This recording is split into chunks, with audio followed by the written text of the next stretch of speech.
Bem-vindos a mais um capítulo do leitura comentada do épico Ramayana, e nesse resumidíssimo encontros que a gente vem aqui, né, as leituras do capítulo. A gente deu uma lida nos capítulos anteriores. A gente observou que foi o momento onde o Hanuman estava em Lanka, e ele estando em Lanka, ele deu um belo recado a Ravana, né? Ele acabou fazendo aquela destruição, falou inclusive com Ravana,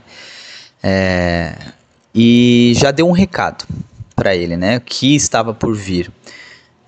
Na sua estadia ele encontrou Sita, ela estava lá no jardim, Ashoka, e nesse momento ela entregou alguns pertences dela, algumas joias, para que ele levasse até Rama. Chegando a Rama, ele volta, né, faz esse retorno, depois de fazer uma grande destruição. Ele entrega isso a Rama. Rama fica muito feliz, né, de ainda sua amada estar viva, e a possibilidade real de ele salvá-la das garras do Asura Ravana. E a partir desse momento eles se reúnem para fazer essa grande empreitada de chegar até Lanka. Porém, após esse momento de destruição, onde Hanuman fez lá em Lanka, aí aconteceu um grande conselho lá em Lanka, a fim de fazer com que Ravana, de uma vez por todas, desistisse dessa ideia. Né? A gente tem que pensar também o caso do Ravana, que já estava acabando, né, aqueles 10 anos que ele tinha para ser salva. Então ele estava há poucos dias ou anos de conquistar definitivamente Sita, ou comê-la, como ele mesmo falou. Aí no capítulo 36, o Vibhishana, que é o seu irmão que representa o Guna Sattva, que é o seu irmão mais equilibrado, né? Aquele que respeita a lei, um grande estadista, que faz os seus rituais. Ele é um demônio evoluído, a gente pode dizer assim. Ele foi até Ravana e tentou de uma vez por todas fazer com que ele devolvesse Sita, desistisse dessa ideia, né, que era pura vaidade dele. E Ravana ficou muito, muito furioso, né? E ele falou para Ravana, né, eu sou seu irmão, você sabe que eu sou mais equilibrado, né? Você tem que ouvir conselhos de pessoas mais equilibradas, não desses empolgados, que tinha muitos asuras empolgados, né, ao lado de Ravana. Muitos ainda aquele impulso juvenil, aquela coisa de que aquele heroísmo, né? E Vibhishana representava justamente o meio do caminho, justamente o equilíbrio. E Ravana não ouviu ele e, pelo contrário, ele queria expulsar ele dessa conferência que eles estão fazendo, né? E o Vibhishana já estava observando esses maus augúrios em seus processos de oração, né? De oblação, de sacrifício. Ele via formigas pelo seu altar, ele via as vacas já não produzindo tanto leite, as chamas do sacrifício não acendia, enfim, tinha muita coisa, muitos maus presságios, né? Isso já era bem visto, já há bastante tempo, né? Aí, o que aconteceu? O Ravana expulsou. Aquele quem poderia ajudar foi expulso dessa... Vibhishana foi expulso. E até sua esposa, né, a Mandodari, ela tentou fazer com que Ravana falasse, devolve Sita, né? Ela não é tão bonita assim. Enfim, Ravana não quis nem saber. Imagina, não quis ouvir nem o seu irmão, que era a expressão do equilíbrio, né? A personificação do equilíbrio. Não quis ouvir a pessoa mais próxima dele, então as coisas começaram a ficar muito difíceis, né? E ele falava, não, eu já venci Kubera, meu ídolo, né? Que era um Asura muito forte. Imagina esses humanozinhos, para mim vai ser muito, muito fácil, né? Esses vermes humanos, assim ele falou. Aí veio o outro irmão dele, que esse sim representa o Tamas, representa aquela ignorância, né? O modo da ignorância, representa a letargia, a preguiça, tudo o apego, né? Então, Kumbhakarna, ele ficava 6 meses acordado e 6 meses dormindo. Então, nesses 6 meses acordado, ele fazia aqueles estragos que os ascetas reclamavam lá, né? Então, essa missão de Rama começou muito por Kumbhakarna também, porque ele fazia um estrago, né? Uma asura grande, gigante, tinha muita força, mas representava ali o Tamas, né? O modo da ignorância. E aí até ele falou, não, olha, eu acho até bom você devolver a Sita, né? Até questionou, por que você não fez isso, né, no começo, né? Você deixou isso pro final, causou tanta destruição, Alanka. Olha o que fizeram aqui, Alanka. E Ravana também não ouviu o seu irmão próximo. Esse que era mais parecido com ele, né? Kumbhakarna. Aí Kumbhakarna falou isso pra ele, mas também o Kumbhakarna estava na empolgação, ele estava acordado, ele precisava se alimentar, então pra ele era uma boa essa guerra, né? Ele falou, não, deixa tranquilo que eu vou, além de comer os outros animais que vão vir nesse exército, o Rama pode deixar comigo que ele eu mato pra ti, né? Então ele ainda estava empolgado, ele não era um bom conselheiro como Vibhishana, né? E Vibhishana estava lá, apesar de ter sido expulso, ele estava lá, e ele olhou nesse momento, ainda tentou, né, dar a última cartada. Aí o seu filho Indrajit, lembra do Indrajit? Foi aquele que acertou a flecha, né, Brahmastra em Hanuman, tava lá, o filho de Ravana, né?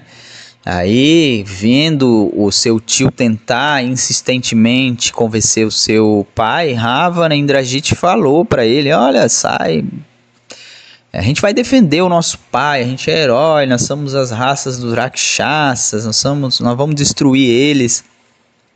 E aí Vibhishana falou, meu sobrinho, eu sei que quem fala por você é a sua inexperiência, a sua vaidade, né? Então ele reconheceu isso, não foi de contra, né? Não entrou na frequência imatura do seu sobrinho, né, Indrajit.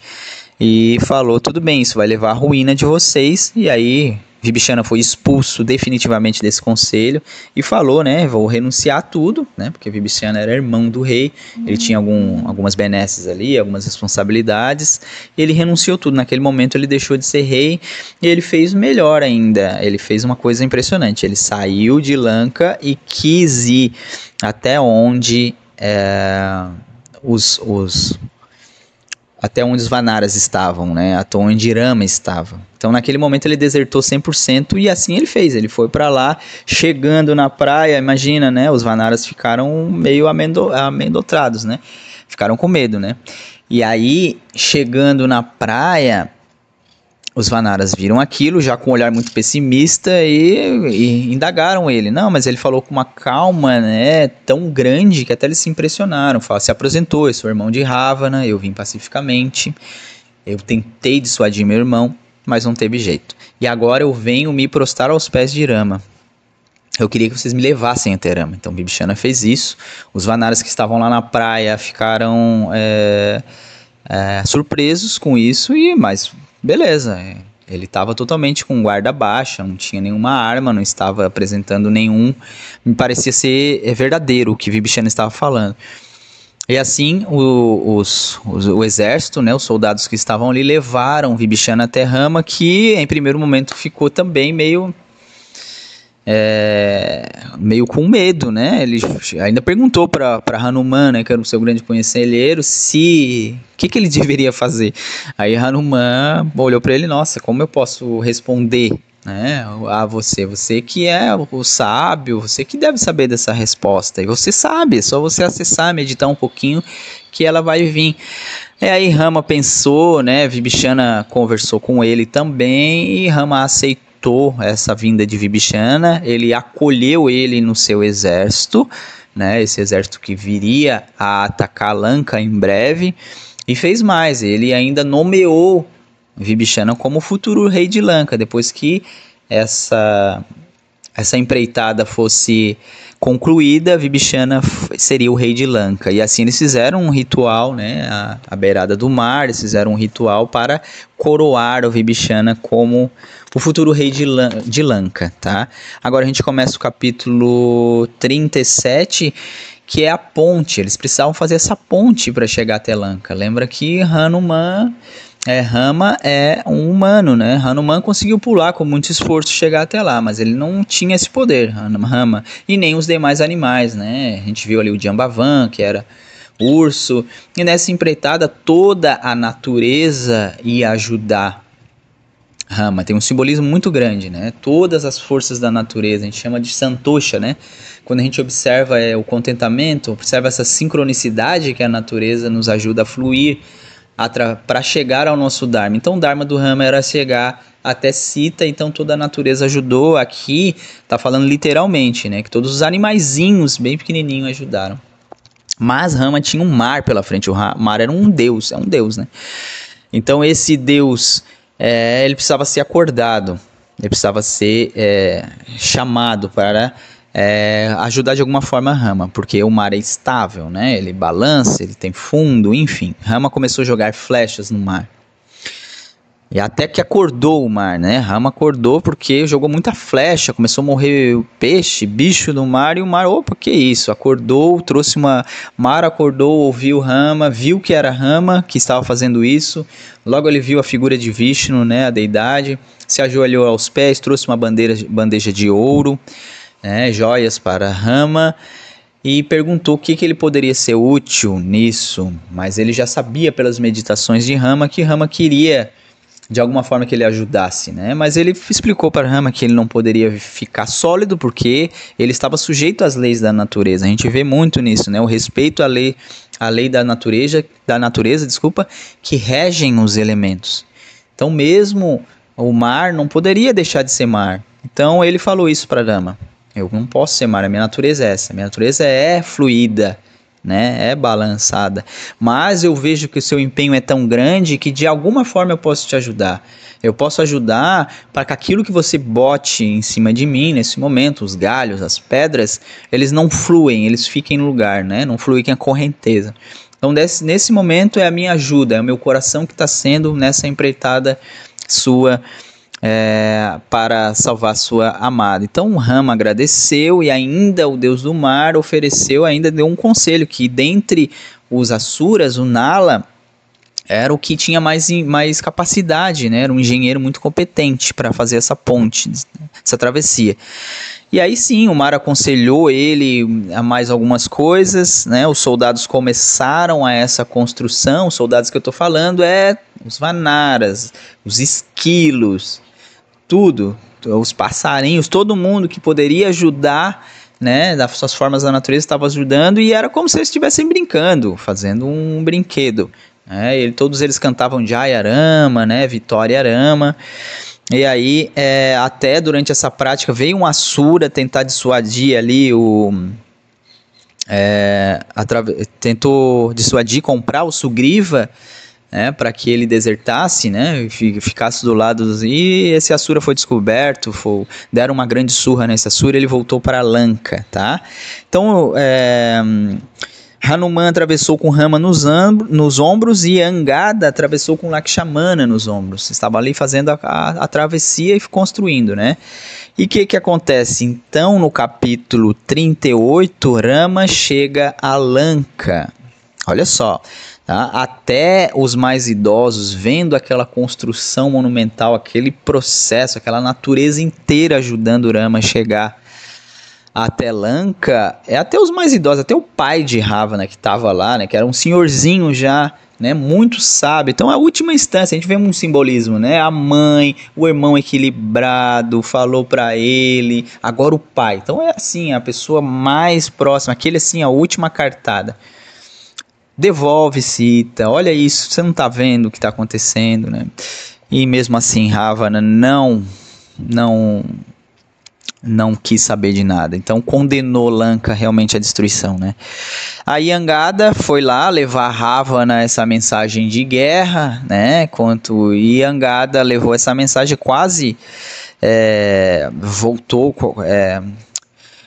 quase morreu, porque ele falou que Vibhishana já era o rei de Lanka, então não adiantava nem ele lutar. Aí ele ficou muito raiva, quase mandou a Angada pro espaço. Angada voltou desesperadamente, falando isso para Vibhishana, Rama, Hanuman, né, a grande corte principal. E Vibhishana, não, eu vou lá. Foi até foi até Ravana, né, o seu irmão, que agora já era o rei de Lanka. Ele chegou até Ravana e eles começaram a lutar, né, nesse momento, enquanto Rama procurava Sita.